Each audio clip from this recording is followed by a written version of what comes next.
the case at all. Short story that we're going to do is Lamb to the Slaughter. It's on page 378. I don't need you to turn to that page yet, but it's a simple story where it takes place in a regular, average kind of home community. It's set in 1950s. Roald Dahl, you have read some things probably by him. You have certainly seen some things probably that are inspired by him. Anyone know any other stories or books or things with Roald Dahl?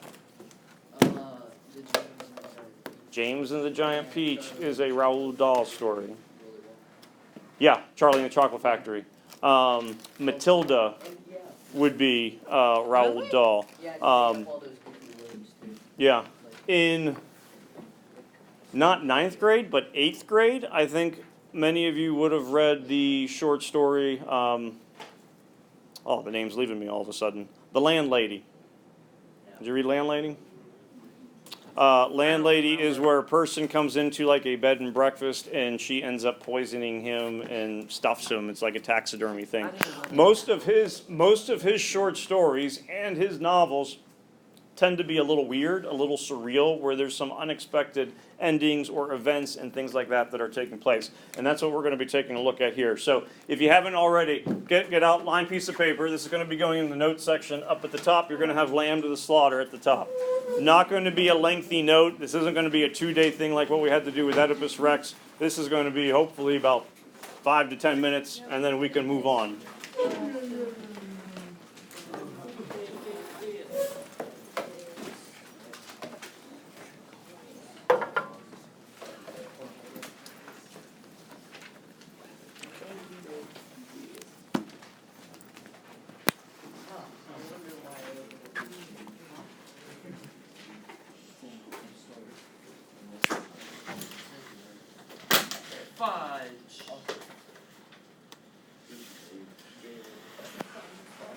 Yes. Oh. Can you get it for me? It's the stupid book. It's okay. I just have to make sure. Oh. My freaking dog bit my phone. I'm sorry. Dang it. All right. Main thing that we're going to be focusing on as we take a look at the. Hold on.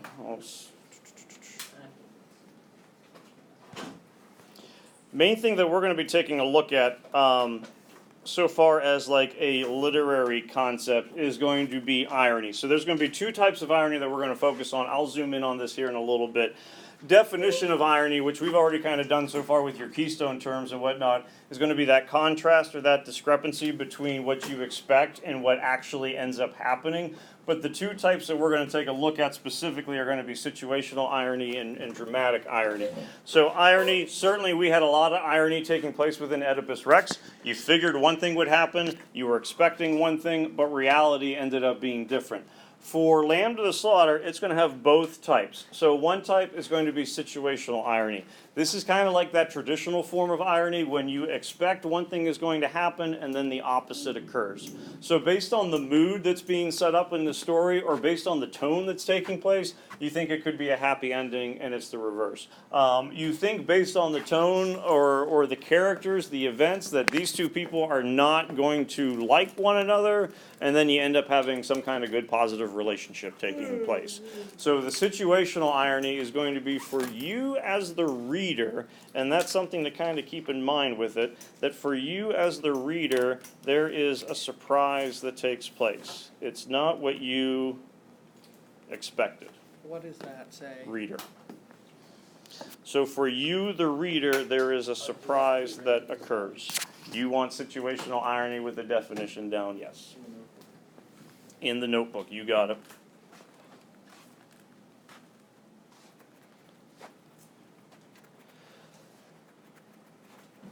So going into Oedipus Rex, assuming you didn't have background of the story, not too many people would have been expecting that the king marries his mother, kills his father unknowingly.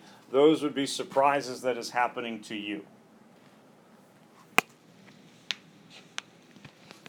If you're watching a movie, murder mystery or something like that, and you go, I didn't see that coming, that would be an example of situational irony.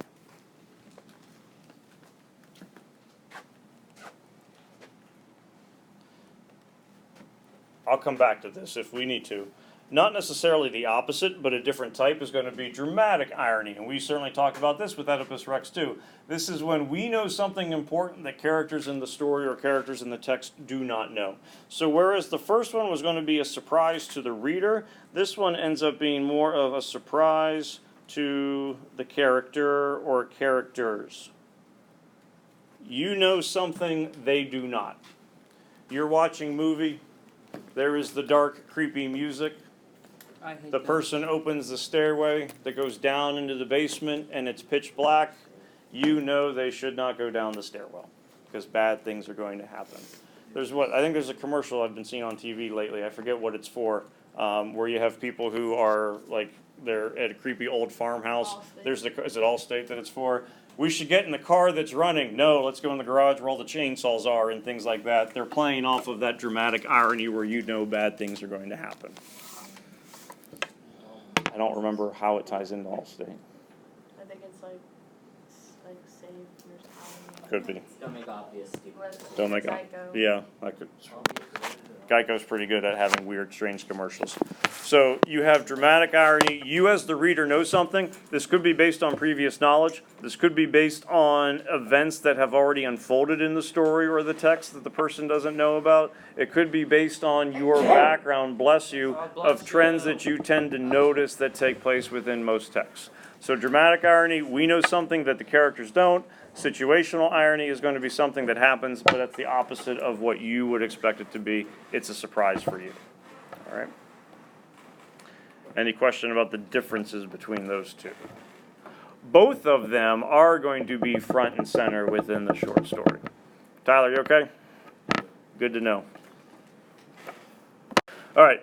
This part, I don't need you to write down word for word. But when you take a look at story, and brain automatically kind of starts to jump ahead, you have certain expectations that you have. That's where this kind of irony kind of starts to play in. I don't need you to write down expectations or things like that, but we're going to kind of start to make this where I do want you to make predictions about what's going to happen in the story based from what we know about characters, events within the story, and also based upon the behavior of real life. So I do want you to write down the make predictions about what will happen in the story based on your knowledge of stories, characters, and events, and the behavior of real life people.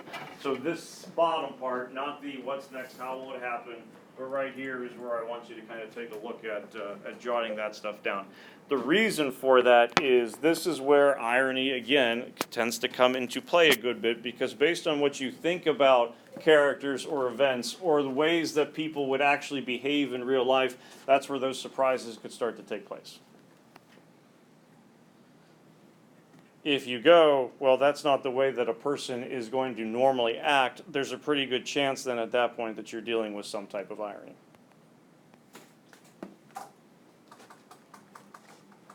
So you making predictions about what's going to happen is certainly important to that irony working, and the reader and the writer having a positive impact or effect with what that irony is going to be.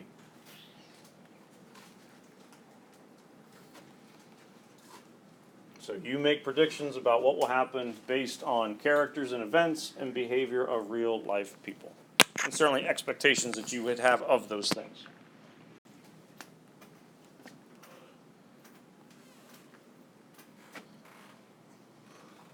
I'll do that top sentence. So you then make predictions about what will happen based on your knowledge of then those two bullet points: stories, characters, and events, behavior, experiences, observations, maybe even your own behavior of real life people.